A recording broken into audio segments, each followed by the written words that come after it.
This is the Build Wealth Canada podcast with Cornell Schreiber, session number 4.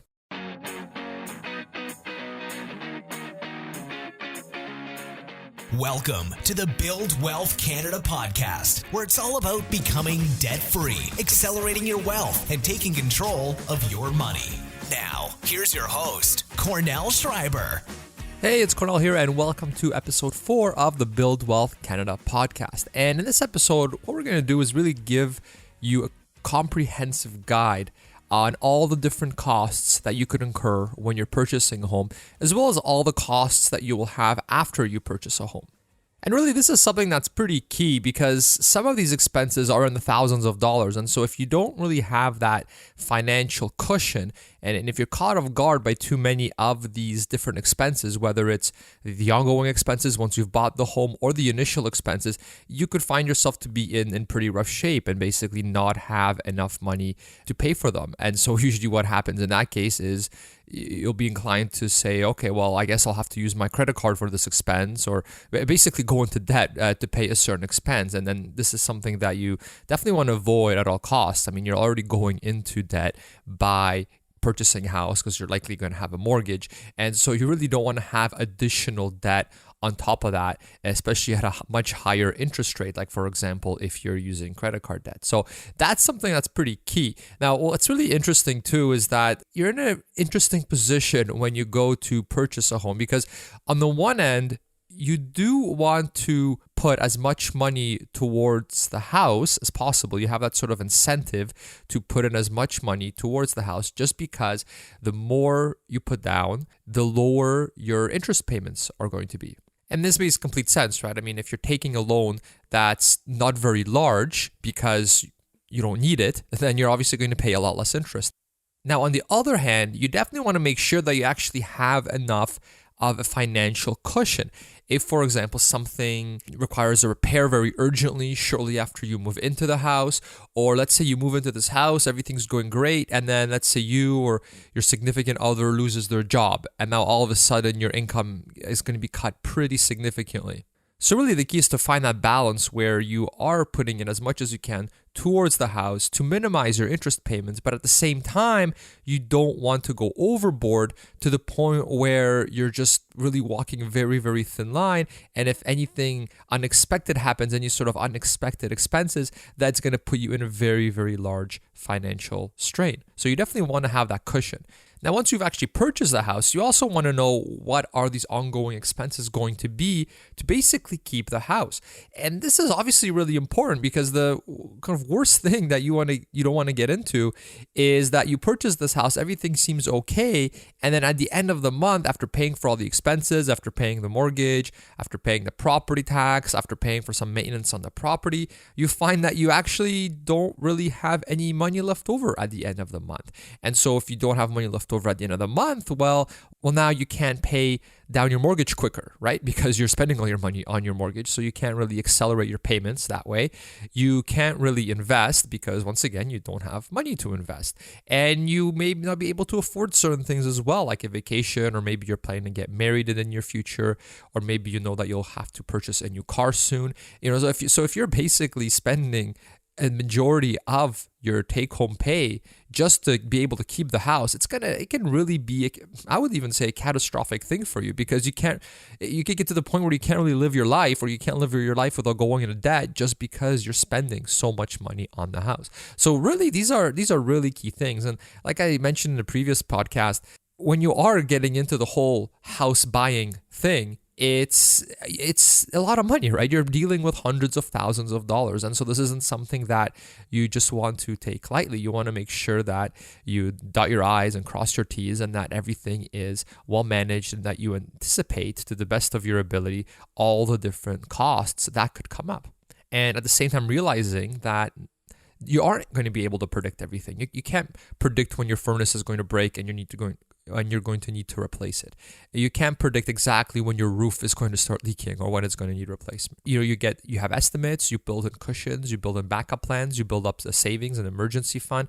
You build up all these things so that you don't get put into this really bad financial shape.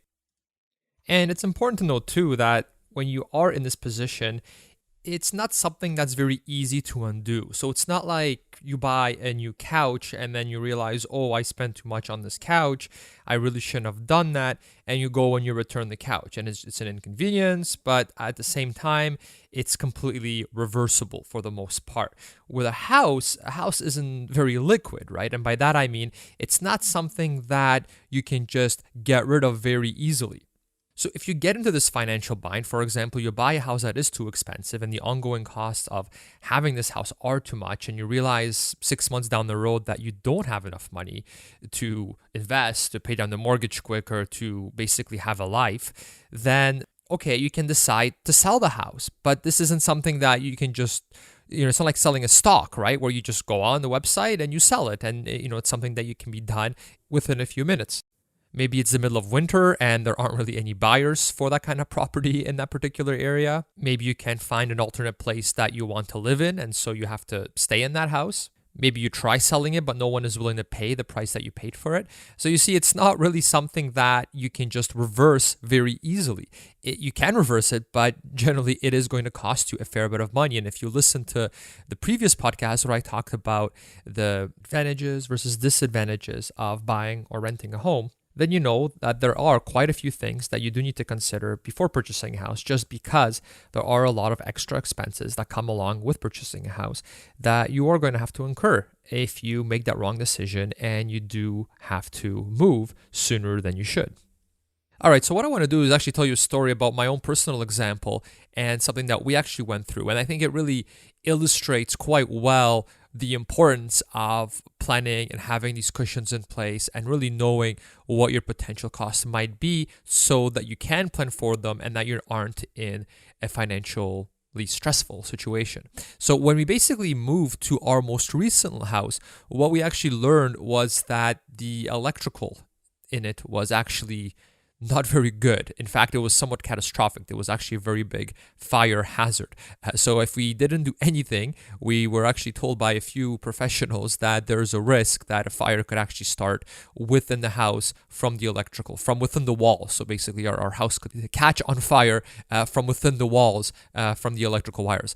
That's kind of a big deal. So how do we know this? Well, first of all, we did have a home inspector give the property a very thorough inspection before we purchased the home. And so we knew about this particular problem. We knew that this is something that when we're negotiating to purchase the house, this is something that we'll either have to negotiate that the sellers are going to have to take care of, or that we're going to have to take care of. And we make sure that the price that we pay for the house, it takes into account the fact that we are going to have to undergo these electrical repairs once we take possession of the house. Now, in our case, when the negotiations were all said and done, basically the conclusion was that we would take care of it on our end. And so before purchasing the house, before agreeing to anything, we knew that we had to put money on the side for that particular expense. Now, that actually isn't the end of the story. What happened after that is that shortly after we moved into the house, the furnace on our rental property broke. So the house we moved into was our primary residence, and we had the rental property at the exact same time. And so the furnace on that rental property broke, and this was the middle of winter, and we needed to get fixed ASAP. The property is being rented by a family with children. Obviously, you want them to have heating in the middle of winter, and so this is something that I had to get fixed right away. Now, fortunately, because we had an emergency fund for such unexpected surprises, we were able to cover that electrical expense for the house we just moved into, plus the expense of fixing the furnace, which was actually a pretty costly expense. We were able to fix both of those, and doing so without getting into any sort of debt, without using any sort of debt, and without us saying, okay, well, let's hold off on these critical electrical repairs in our primary house because we have to fix the furnace first for the tenants. No, we were able to do both because we planned for it and because we had that cushion set aside. Now, I realize in your case, you may not have a rental that you have to worry about, but for example, let's say you moved into this house and you have these electrical repairs. Well, what's to stop from your furnace breaking down in the house you just moved in? There's no way to know 100% that for sure your furnace will be good for an extra 10 years and you don't have to worry about it. There's always something that could go wrong. And so this is the thing, right? Is we knew about the electrical expense. We didn't know about the furnace because you never really know 100% when it's going to break. And so you do need to have that cushion set aside. You do need to realize that these expenses are going to come up so that you can pay for them. So really the lesson here is that as tempting as it might be to raid your emergency fund and use all the money you have saved up towards purchasing a house, but believe me, it's tempting because no one really likes paying more interest than they should. But that emergency fund that you have, that cushion that you have for such repairs, it's there for a reason. And as an aside, what I actually like to do, and this is really something that I've learned by studying a lot of different real estate investors, basically professional real estate investors, and learning how they crunch their numbers and what sort of cushions do they build into when they're doing their analysis, when they're with their spreadsheet and seeing whether they should purchase, like a multi-family, a multi-unit building. Well, what they do is they'll actually use a 20% buffer. That's something that's common amongst a lot of different investors. So you basically take, okay, well, I think these electrical repairs are going to cost X number of dollars. Well, let's mark that up by 20%. Let's assume that when I asked the home inspector how much this would cost roughly, let's say he was off by 20%. And so let's use that higher amount just to be on the safe side. And when you do that, it makes, well, first of all, it relieves a lot of stress, but at the same time, it prevents you from getting into those panic modes where, oh, wow, the expenses ended up being quite a bit more. We don't have the money, and you're sort of living now on a shoestring budget. The other thing really worth mentioning too is that there's really no guarantee that your home inspector will catch every possible problem with the house that you are buying. In fact, what they'll probably do is they'll actually make you sign a waiver saying that you understand this, that yes, they are going to do their best to try to find anything wrong with the house, but there is no guarantee after they're done with it that they spotted everything and that you're able to now predict any sort of expense that you're going to have in the future. All right, so this is once again another reason why you have to assume the worst. You plan for the worst. You hope that you do your best choosing the right home inspector, but you assume that they missed something and you make sure that you have a cushion set aside in case they did miss something and something needs replacing right away. For example, in our case, I like to always have several $1,000s just kind of on the side just in case something like that happens. And this several $1,000s is just in addition to what we have as a regular emergency fund. So it's just an amount that we have set aside that, let's say, the air conditioner breaks or the furnace needs repairing, that we are able to cover such costs. All right, so with that warning, let's now dive a little bit deeper into the expenses that you should be ready for if you are purchasing a house. And now, what we'll do as well is we will split these up into two different components because there's, of course, the expenses that you incur when you purchase a house, and then there's the expenses that you have once you actually have the house and basically to keep the house. So, for example, the mortgage itself, the property tax, the repairs, etc. All right, so let's start with these actual closing costs. In other words, the costs that you would incur just to purchase the home. So to start, the CMHC, the Canadian Mortgage and Housing Corporation, they basically estimate that it's going to take you about 1.5 to 4% of your purchase price. That's basically what your closing costs will be. So 1.5 to 4% of whatever you're buying the house for. All right, so let's dive into that number a little bit deeper just so that we can get a more precise calculation as to how much it is actually going to cost us to purchase a home. All right, so the first category I wanted to cover is repairs. And now traditionally, repairs aren't really grouped together with the closing costs. But when I'm talking about these specific repairs, I'm referring to, I would say, the urgent repairs. And so these are repairs that as soon as you move into the house, you want to make sure that you have covered. Like in the story that I gave you before, with the electrical being in a pretty bad shape to the point where it can burn the house down, that the repairs for that is something that I want to factor in and have as part of my closing costs. I want to make sure I have that money ready to go the moment I move into the house, just so that the next day I can get an electrician in there, or even that same day, and just get that fixed as soon as possible.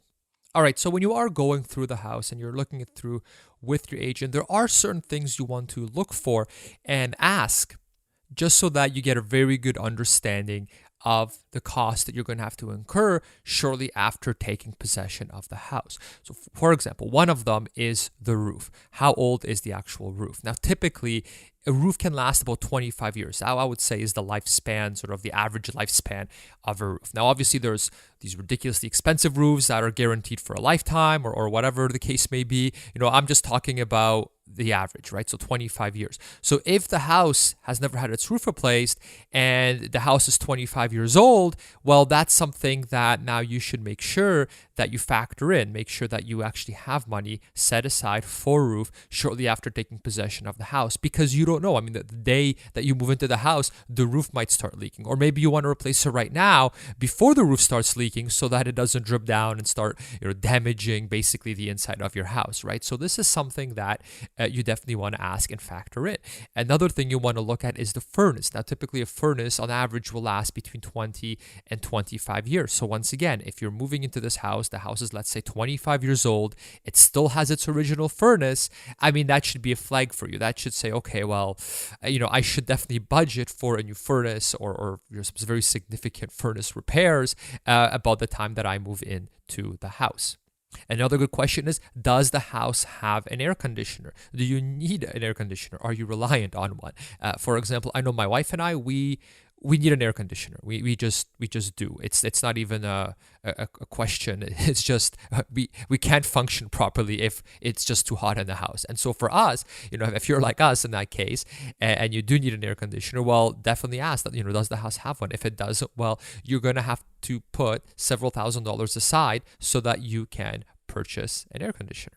All right. Also, how old is the house is something else you want to know, because the plumbing and the electrical, of course, will be older as well if the house is older. And that's something that may need to be repaired. Now, this is something that when you are getting your home inspected, that the home inspector will be able to warn you about. They'll be able to tell you if maybe the plumbing or electrical isn't up to code, if there are certain serious dangers with the plumbing or electrical, like in our case, as it was with the electrical. And the home inspector, if you pick a good one, should be able to tell you the approximate cost of what it would cost you to basically fix those things.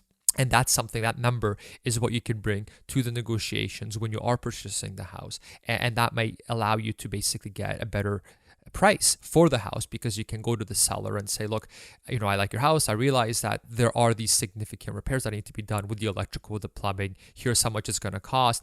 I'd like to lower the price of the house by this amount to cover these expenses. See, so that's something that you can go and you can bring into negotiations to lower the price. Okay. Another thing you want to look out for is foundation issues. So, for example, are there any horizontal cracks? Now, houses will often have small vertical cracks in their foundation. So if you go to the basement, you'll generally see certain cracks. But if you see any that are horizontal, those can be a problem. Also, if you see any cracks, vertical or horizontal, if they are more than a pencil width, right, the width of a pencil, if they're more than that, that can be a sign of some serious foundation problems. Okay, so that's once again something that you want to consider and realize that, okay, this may really increase my closing costs, and is this something that I want to mess around with even? Okay. Another one you want to look at is water heater. Okay. Now, a lot of houses, they will have the water heater. The water heater is a rental. Okay. And so what you do want to know in that case is you want to ask the seller, okay, well, what are you actually paying monthly for this water heater rental, right? So in our one house, it's $10. In another one that we have, it's something like $30. So you do want to make sure you have this, because this is an ongoing expense. Now, if the water heater is not a rental, well, then you do also want to know how old is the water heater, so that once again you can anticipate for when you will have to have it replaced. And now something like a water heater can last between 12 and 15 years. So just once again, take that into account. Okay, another thing you want to really consider is the appliances. Now, when you purchase a home, sometimes you can negotiate for the appliances to be included with the purchase of your home. And really, this is something that I usually recommend that you do, just because, well, there's the price of the appliances you'll have to pay afterwards, but if you have to go and buy new appliances or even used appliances, but also think of the pain that it is to bring appliances into the home. Okay, you might have to pay for a delivery truck to deliver them, or even if you bring it yourself, now you've got to drag this, let's say, this gigantic fridge, or have to pay someone to put this gigantic fridge into your house, right? I mean, it's a lot of work, it's a pain, it costs money.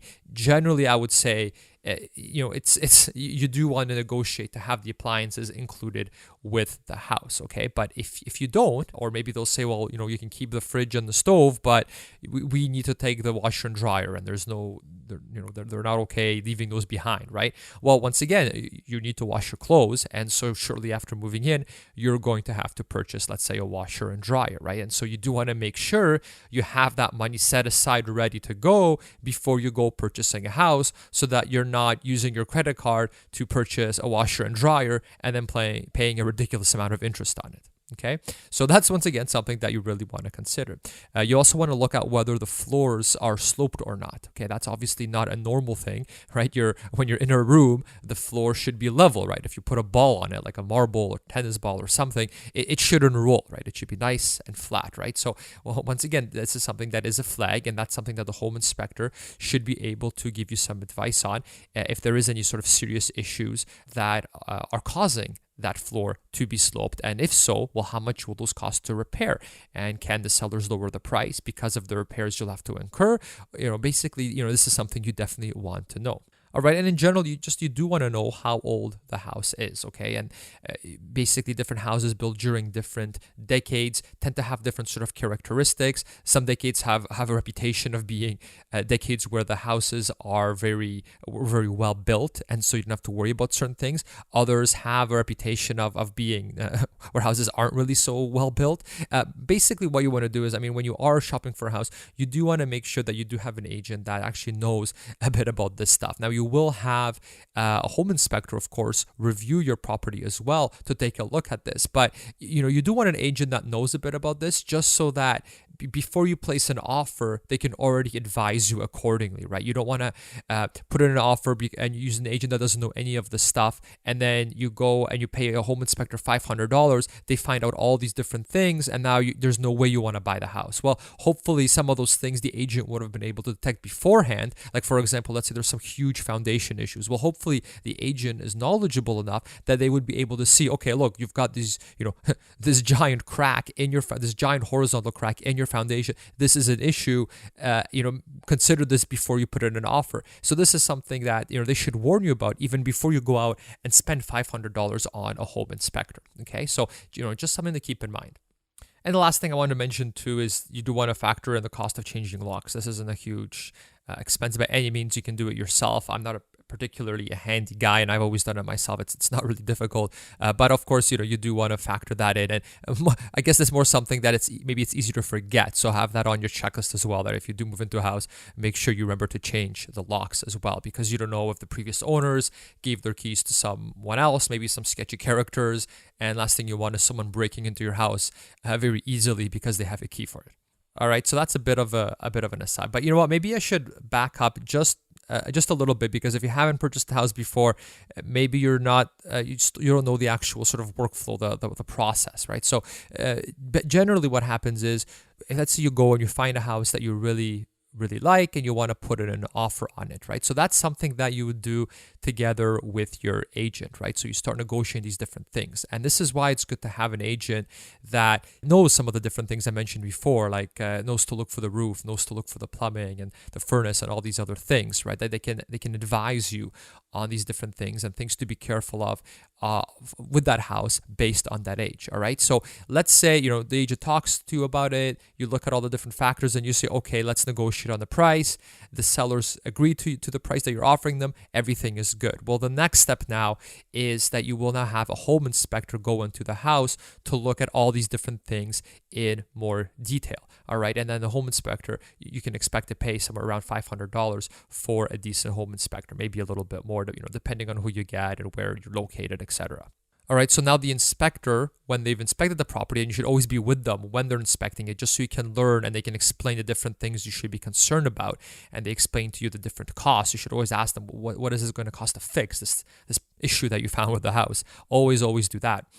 But when they're done, basically, you're gonna know very well the different things the different expenses that you're going to have to incur. Now, at that point, you've already hired the home inspector, so you're already out over $500, and now you can go back to the sellers of the house and say, okay, yeah, everything is fine. Go ahead. I'm buying the house, right? That's one option. Or the other option is you say, okay, look, when I give you my initial offer, I didn't know that the house had this issue that the home inspector pointed out. And so this is going to cost approximately this much to fix. I would like to lower my offer by this particular amount. Right. So so once again, you're basically opening up the negotiations again with the home seller. And now things can really go either way. The seller could say, no, the house that we agreed to is already you're already getting a really, really good deal. You should cover these expenses yourselves. There's no way that we're going to lower the price on the house because of these issues that you found with it. They may say something like that. And in fact, that was the case when we bought our most recent house, because we were already getting a very good price on the house. And so the seller said, look, if you don't like it, then basically too bad. Then fine, then don't buy the house. But we're not going to lower our price anymore because we've already lowered it significantly. And so if you want to buy the house, fine, buy it for the price we agreed upon, but you have to take care of any extra expenses yourself. Okay, so that could be the case, right? Now, in one of the other houses I bought in the past, it was different, right? So I was selling the house, and then the person that wanted to purchase it said, okay, well, I want you to fix this particular issue. And basically at this time, we really wanted to sell the house, and it's not something that we wanted to basically put up a big fuss over, because we were already getting a good price for the house. She was willing to pay us a good price for the house. And so I wasn't, feeling like, oh, we already gave her such a great deal. I can't, there's no way I'll lower the price anymore. And so in that particular case, I said, okay, fine, we'll fix this thing that you want fixed, and we'll cover the cost of that, and then we can go ahead with the purchase. So it can really go either way. It's really, it really depends on the situation. All right, so hopefully that helped you, especially if you're brand new to the process and you're not really sure exactly how it works. It is something to be aware of, that there really are two negotiating phases. There's the initial phase with the initial phase before the offer gets accepted, and then after the offer is accepted, you have the home inspection, and then basically the negotiations reopen up again. All right, so the next thing you want to consider is the more non-urgent repairs that you're going to want to do once you move into the house. And in this case, you really want to be realistic, because it's easy to sort of blow those off to the side. But for example, once you move into the house, maybe there's a room that's just painted a really ugly color, and you want to paint this room as soon as you move into the house, right? So in that case, what is it going to cost to paint that room, or to paint portions of the house, okay? What if you're moving into a bigger house than you have before, and now you've got these extra rooms? Well, you're probably going to want to furnish those rooms, right? And that obviously costs money. So, are you willing to wait before those rooms get furnished, before you have enough money saved up? If you're not, well, then you really should have that money ready to go on the side before purchasing the house, so that as soon as you move into the house, you can go furniture shopping and buy that new furniture, right? Because the last thing you want to do is you move into the house and then you realize, oh wow, these curtains don't match. We need to get new curtains, and we need to get this new furniture for this new room that we have now. And now you're using your credit card to buy all these things and going into massive debt furnishing your house. Okay, so this is really what we're trying to avoid here. Okay, I already mentioned the appliances, that if the owners took theirs, that you do want to make sure you have been budgeting for that.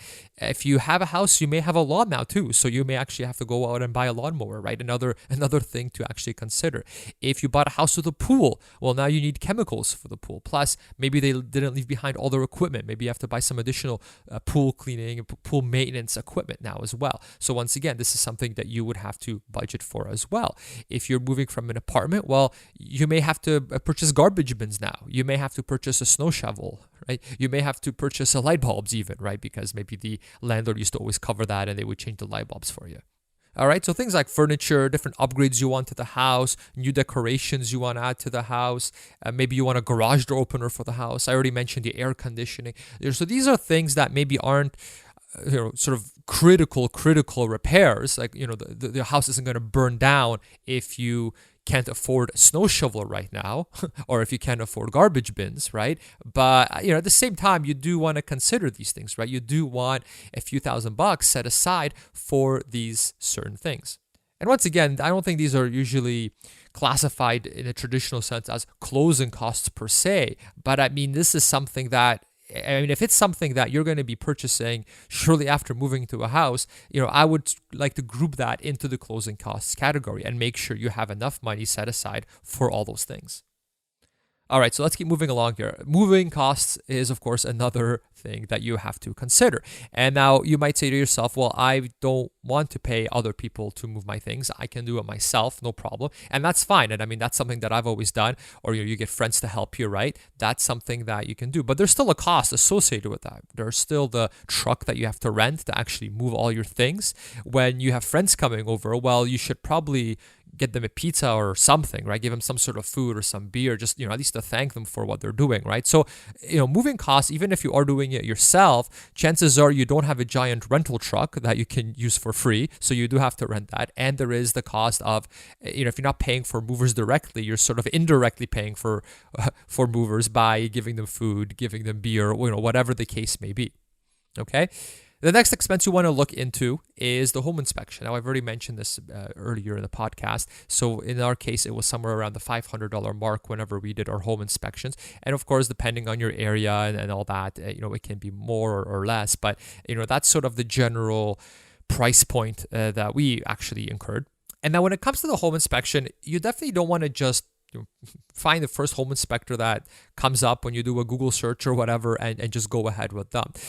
You definitely want to research to make sure that you do have a very reputable home inspector. And in fact, one really good tip that I can give you is basically to use the home inspectors or the home inspector that professional real estate investors use. Okay, so if someone's a professional real estate investor, so these are people that, let's say, are buying student housing, they have student houses available by the university that they buy and that they manage. They may have a multi-unit build, larger buildings, and they keep investing basically in property. So they have, they've been doing this for a while. They know of all the costs. They want to make sure before they invest, before they put all this money into a property, that they get a really good home inspection. And so these people that basically do this for a living, I'm very confident that they have a good home inspector that they use to inspect their properties before they sink hundreds, potentially millions of dollars into a property. Okay,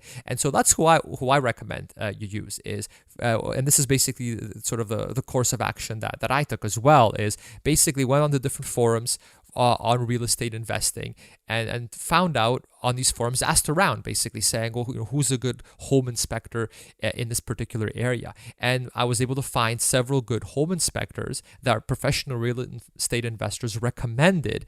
And those are the people that are basically as my first choice. Now, why would you want to sort of go through all this trouble? Well, the home inspector, this is a huge deal, right? You want to make sure that you maximize your chances of finding every possible thing that's wrong with the property. There's never a guarantee, but this is one area where you really don't want to cut corners. In fact, I remember the one home inspector that I found, he was actually often not recommended by real estate agents. And the reason for this was because he was so thorough, he was so basically good at his job, that he would tell the potential buyers of a house all the things that are wrong with the house. It's such detail that basically they would know just about everything, that real estate agents didn't like him, because sometimes the person that wants to buy the house will say, well, wow, I didn't know this house had all these issues. I don't want to buy the house anymore. And of course, real estate agents don't like that, because this home inspector basically just broke the deal off, right? So that's an actual true story. And this is the kind of reputation that some home inspectors have, right? Whereas other home inspectors are known as being very lax and very sort of laid back about this kind of stuff, that they'll just say, oh, don't worry about this, don't worry about that. And then, you buy this house and then you realize you've got these big repairs on your hands that you didn't know about. So, when I'm buying a house myself, I want to make sure that I am using a home inspector that basically, real estate agents might not necessarily like. All right. So I want someone that real estate investors are using, someone that's really knowledgeable, very critical. I want to know every little thing that's wrong with this house. Okay. So that's basically something that I've done myself and something that I recommend you do as well. All right. Now, a next common thing that you will see if you do some research on house closing costs is you'll see an appraisal fee. That sometimes you may have to pay an appraisal fee on the house, and this is something that the bank requires before they give you the mortgage. So this I actually wouldn't worry about, and the reason for that is, I've never had to pay an appraisal fee. And if the bank wants your business badly enough, they will basically take care of this for themselves. Okay, so if you go talk to the first bank you see and they're talking about some appraisal fee, and they may even have things like, oh, well, there's a mortgage fee you have to pay, some application fee or something. Okay, the mortgage industry is really, really competitive, okay? Very competitive. And these guys, they want your business, okay? They really, really do. So if someone is throwing out all these little fees to try to get every little thing from you, every little dollar from you, there are other providers that will not that want your business bad to the point where they are okay covering these fees. Okay, so I mean, in my experience, I've never even had a bank say, hey, you're going to have to pay this appraisal fee if you want a mortgage with us. Okay, now mind you, when I approach the banks, or I go talk to a mortgage advisor, I will already have done my research beforehand, right? So I will go and I know what the rates are in the market. I know what the terms are for the different mortgages. And so when you know what it is, they're a lot less, right away they can tell pretty quickly how knowledgeable you are, or whether you're just a person that just decided, I want a house and I'm going to go to my bank and I'm going to get it through my bank without doing any sort of research, because I trust my bank. All right. So a person like that, the banks can tell if you're that kind of person, right?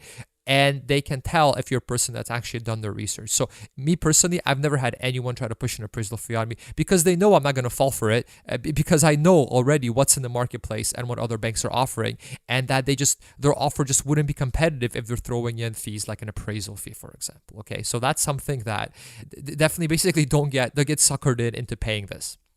Now, another thing that you might see if you do some research on this that you may have to pay is a survey fee. And once again, myself, I have never had to pay a survey fee. And I've never had anyone try to force me to pay a survey fee whenever I bought a house. And basically what a survey fee is it tells you a bunch of things, but basically it tells you exactly how much of the property you own, if there are any sort of restrictions or limitations on the property.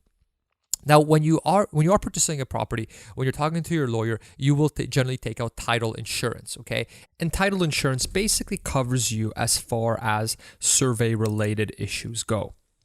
Now, I have heard some stories of people from that are buying a place in a more rural area where they do want to have a survey done on their property, because they're buying a very large plot of land. It's not like a cookie cutter subdivision type of thing. It's kind of in a rural area, and you want to know exactly where your plot of land starts, where your plot of land ends, and if anybody has any sort of rights to your property and things like that.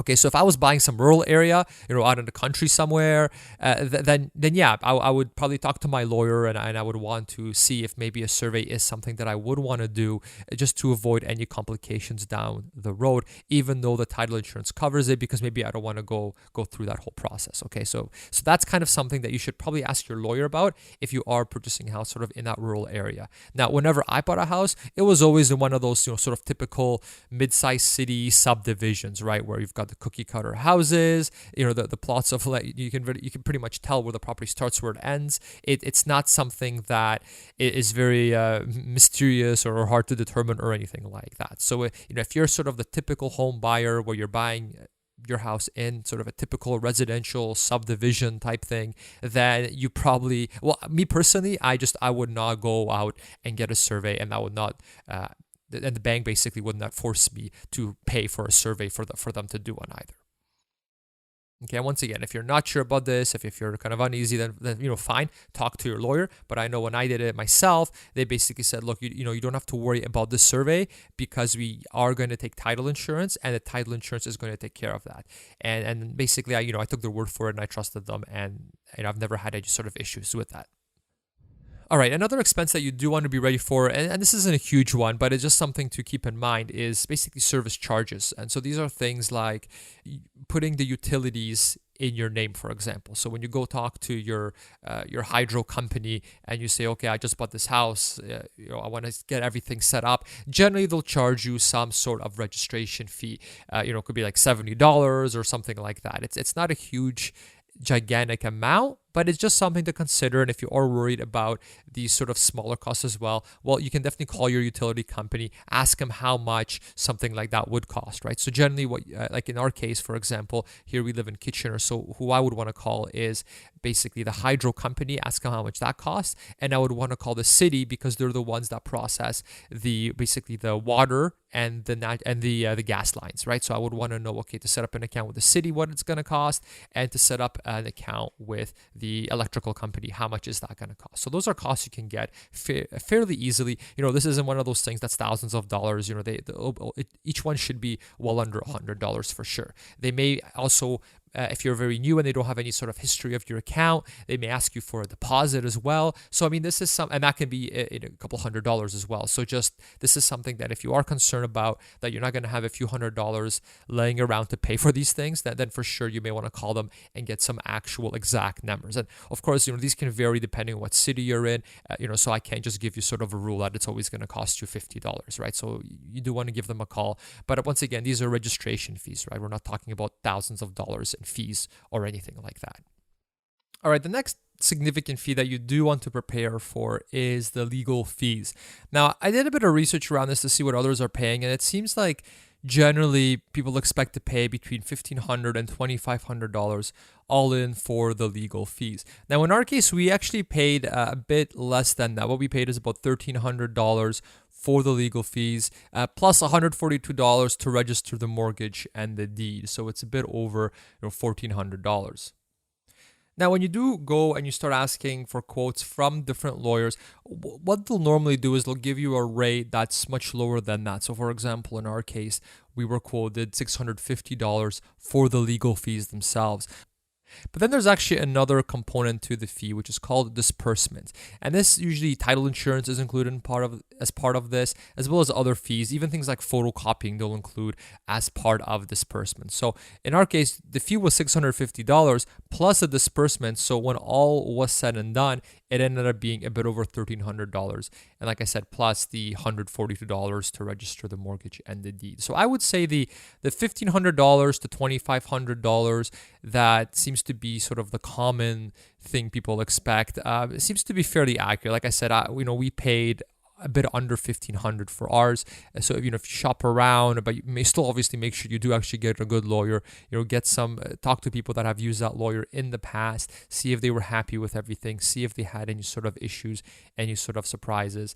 And at the same time, too, once again, just like with the home inspector, where I got all my information about what lawyer to use is I once again went on the forums for real estate investment sites and found out who the professional real estate investors were using for their lawyers. I figure, if an individual does this for a living, if they're a professional investor, they're spending millions of dollars probably on property, they probably made sure that they have a good lawyer. They've probably done their due diligence. They've probably used this lawyer several times before. So I figure if it's good enough for someone to do a multi-million-dollar deal with, then that lawyer's probably good enough to do a deal with me where I'm buying a house for, let's say, $310,000, let's say.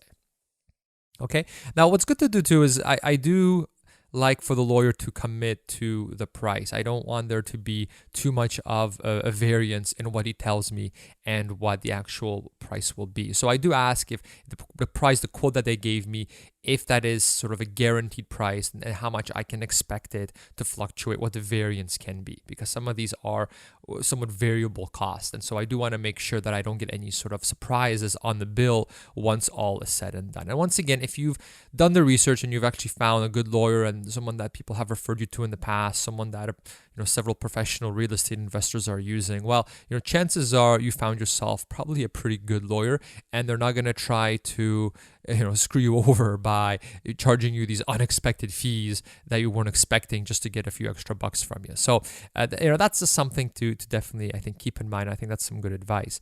Now, what also the lawyer will do for you is they are a good source to tell you what the land transfer tax will be for your property. Now, the land transfer tax is something that you will have to pay, and it is something that's generally a percentage of what you're buying the house for, and it does actually vary from province to province. Okay, so it's not like I can just tell you right now that it's going to cost you $3,000 and that's just put that into your budget. It is something that you want to know for sure. And so the way I found it out actually, and is basically when I was called a few lawyers just to get quotes on their services, part of that conversation involved, okay, well, can you confirm what my land transfer tax will be? And I would tell them, okay, they would ask me a bunch of questions, like what the property is like going to cost me approximately. And basically they would take that information from me, they would put it in, and they would tell me what the land transfer tax would be. All right. So that's something that I think they're a very, very good source for. Of course, you can check online, you can check on the CMHC website, you can do Google searches as well. I mean, there's different ways of finding it out, different tutorials online on how to calculate it yourself. Personally, to save you time, what I recommend is you simply ask your lawyer. They're going to be dealing with that anyway. It is their job to know, and it is their job to make sure that they're up to date on all the latest rules and information of that sort, okay? But still, just to give you a bit of a ballpark as to how much it could cost. So in our case, we are in Ontario, and our last house we purchased for $311,000. And so on that, our land transfer tax was $3,140. Okay, so basically $311,000 house, and the land transfer tax cost us $3,140. Okay, so that's just to give you a bit of an idea. But like I said, ask your lawyer. You don't have to sign anything with them. Even if you're just calling for quotes, you can ask them what the land transfer tax will be. Now, that, of course, is a pretty big amount, but there are actually rebates available for the land transfer tax. And so once again, I do recommend that you do speak to your lawyer about that to see if you are eligible and what the process would be for something like that. At the very least, they would be able to point you in the right direction. All right, the next thing I have on my list of expenses you would incur, or you might incur in this case, is the mortgage application fee. And I already touched on this a little bit earlier, that basically you should not be paying a mortgage application fee. If a bank is trying to force you to pay that and are including that as part of their cost, basically tell them, look, there are many other banks, many other mortgage providers that don't charge this. And so I basically don't want to pay for this. And I would be first of all, whenever I bought a house, no one ever tried to charge me any sort of mortgage application fee. So just realize that, if you're doing your own research online and you're trying to find out all the different costs, this is one that comes up quite often in all these different online calculators and things like that. What is the mortgage application fee? And make sure you work that into your budget. Well, I've not once had to pay a mortgage application fee. All right, and I'm convinced that you don't either. Just make sure you come in there, make sure you're informed, and basically, don't be a pushover. Don't just say, okay, well, if that's the fee, then I guess I'll have to, I'll pay it. Sure, you don't want to come off as someone that doesn't know anything about any of this. And I think by listening to this podcast, you will already have quite a leg up on the average person that has never purchased a house before. All right, the next significant fee that we definitely need to discuss is the mortgage loan insurance, so the CMHC mortgage insurance fees. And these can range from 0.5 to 2.75% of your mortgage. And to find out the exact amount, what I'll actually do is I'll include a link on the show notes for this episode. So if you go to buildwealthcanada.ca/4, so just the number 4, buildwealthcanada.ca/4. If you go there, basically it will take you to the show notes for this particular episode, and I will have the link on there that will take you to the site that shows you basically information on the mortgage loan insurance and what it is exactly. So with the mortgage loan insurance, if you're putting 20% down, you don't have to pay this at all. Okay, if you're putting less than the 20% down payment, then you do have to pay the mortgage loan insurance. And like I said, it varies from 0.5 to 2.75. Now, whenever I bought a house, I just did not want to pay this because the mortgage loan insurance, we're talking thousands of dollars, and you don't really get anything out of it. It's not really insurance for you. It's basically insurance to make sure that, if something goes wrong and you aren't able to pay for your mortgage, that, the lender is covered, right? What you need to know about it is that this isn't something that you're buying that's going to help you or, help pay your mortgage off faster or anything like that. It's basically an extra fee that you do have to pay just because you're not putting down enough on the property. You're not putting up a big enough down payment. Okay, so whenever we bought a house, I always made sure that I had the 20%. I just did not want to pay several $1,000s and basically get nothing in return. I mean, that was sort of the way I look at it, right? Now, I realize that that's not always realistic for everyone, right? To have 20% down. That's quite a bit. I mean, for example, our most recent house is $311,000. So basically, if you take the 20% down, that's over $60,000. A lot of people don't have $60,000 just laying around, and it takes them forever to save up that kind of sort of money. So the 20% for a lot of people isn't even an option. Obviously on my end, we're kind of extreme savers, I guess you could say, in a way. So on our most in our most recent house, we did have that money ready to go. But if you don't think that there's any way you could possibly get that to work, that you can get that 20% down, then the mortgage loan insurance is something that you're basically going to have to deal with. So like I said, check it out. Check out the link on the show notes, and it will tell you from basically the CMHC website itself how much this fee is actually going to be for you in your particular situation. All right, so we're just about done here. We really only have two more left, two more expenses. The first one is adjustments. So this is basically prepayments on things like property tax, condo fees, utilities, for example. So really what this is when you purchase a house from someone, like for example, in our case, when we purchased our most recent house, they already paid in advance some of their property taxes. Okay, so when we bought the house, we didn't have to pay kind of the property tax because the previous owners already paid for it. Well, the owners aren't just going to give us that money, right? We have to basically give them back this money, this prepayment. And so in our case, for example, because they prepaid some of their property tax, we had to pay an extra $300 basically to pay them back for that. So instead of us paying the property tax for that period, directly to the city, we basically had to pay it to the sellers of the property, okay? So it's really the same way sort of with utilities, right? They might have prepaid for some other utilities. So they paid for water and gas that they haven't even used yet. And so in this case, you're basically saying, okay, well, here's the money for for what you guys already prepaid for us, since you won't be using this because we're going to be living in your house now. Okay, so that's what the adjustments are. Now, generally, these aren't going to be gigantic amounts. You're generally not going to have adjustments of thousands and thousands of dollars, right? It's just something that they prepaid. But if you are worried about it, if you think, if things with money are tight and you want to make sure you have every dollar sort of accounted for, you could always ask the agent of the people that are selling the house and see, well, roughly what would sort of the adjustments be. All right, and so that should give you a pretty good idea. But generally, if you have a bit of a cushion, I mean, this is something that can be covered by that. All right, and the last thing, and this might not even apply to you, is basically HST. So if you are buying a new home, HST is part of that. It's something you have to pay. Now, there are rebates available out there so that you get some of that back. Personally, I've actually never bought a brand new home.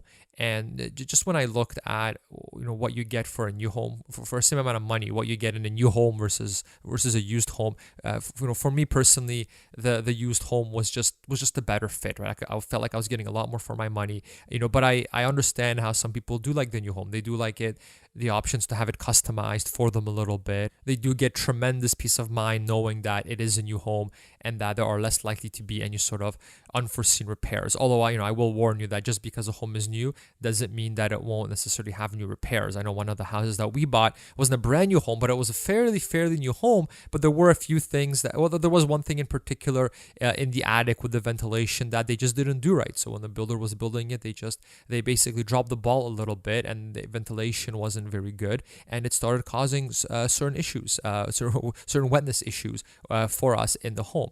And I mean, that's something that, once again, it's a new home. It shouldn't have happened, right? It was built using the latest building codes and all that fun stuff, but still, it happened, and it is an issue that I had to deal with. It wasn't a huge thing. It wasn't like I had to completely replace the furnace and, or replace the roof. But just keep in mind that if you are buying a new home, it's not like you're guaranteed to never have to maintain anything in it ever. Okay, just like if you're buying a new car, right? Just because it's a brand new car, it doesn't mean that it's flawless in every single way, and you never have to worry about anything ever going wrong with it. Okay, so anyways, that's just something to think about and just something to consider. Okay, so I'm not anti new home. It's just for me and the way I see the money and doing the math, the buying a used home was simply a better option. Felt like we were getting more value, and that was the way we took.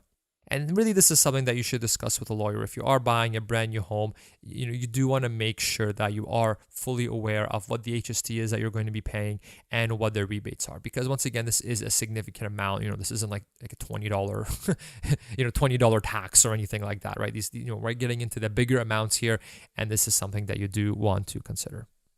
All right, so that is it as far as the initial housing costs go. Now, I realize that this episode's already getting a little bit long, but I'm really trying to be thorough here with you, just because like you saw in the previous examples, just missing one of those points in some cases could be thousands and thousands of dollars. It's a pretty big deal, and it's something that you do want to be aware of and make sure you have everything lined up, everything planned out, and the right of money saved up before you go ahead with that initial purchase. So hopefully you appreciated that level of detail and some actual examples.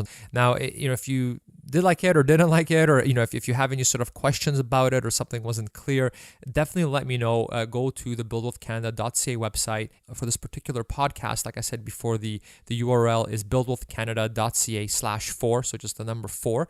And there in the comments section, you can definitely ask me a question, or if you want any sort of clarification on anything at all, feel free to let me know. Also, you can sign up for the newsletter there as well. And when you do that, you'll actually get my direct email too. So then you can even send me a direct email if you'd like, and I can definitely help you with that and hopefully make this process a lot easier for you and a lot less stressful now that you know what the costs actually are and where all the money is actually going towards. All right, so with that said, we do have one more element to cover, and that is the ongoing costs that you are going to be incurring once you actually purchase a home. Now, like I said, we're already getting pretty lengthy as far as this podcast goes. So I think what I'll do instead is, instead of having those costs together with this podcast, what I'll do is I'll end this podcast right now. And in the next episode, we'll focus completely on the ongoing costs that you should expect to incur once you purchase a home. So stay tuned for that. I think if I kind of put them together, then basically this one podcast episode would be probably an hour and a half or so. So let's, I think now's a good time just to cut it, and we will continue in the next episode. So thanks again for listening. I hope you got a lot out of it. I hope it wasn't too much information overload, but like I said, it is a pretty significant thing, and it is something that you do want to be very well prepared for. And so in the next episode, we'll cover the ongoing costs, and then once you have those costs, you will have a very, very good understanding on what the financial investment is when you purchase a home. All right, so definitely check out the website for this particular podcast. The show notes are at buildwealthcanada.ca/4, and I will list all the resources that were mentioned in this podcast on that webpage so that you can really quickly and easily access them and find out exactly what the costs will be specific to your particular situation. All right, so definitely check that out. Like I said, sign up to our email list as well, and I will inform you as soon as the next episode comes out as well. And if you are using iTunes, like I said in the previous episodes, I would definitely appreciate a review just to get some feedback. And even if you're not an iTunes user, just comment on the website, or just let me know how you like it so far. If there's anything that you'd like me to cover in the future, or if there's any particular questions that you have, I'd love to hear from you and get some great feedback. All right, thanks a lot. Take care. Thanks for listening to the Build Wealth Canada podcast at www.buildwealthcanada.ca.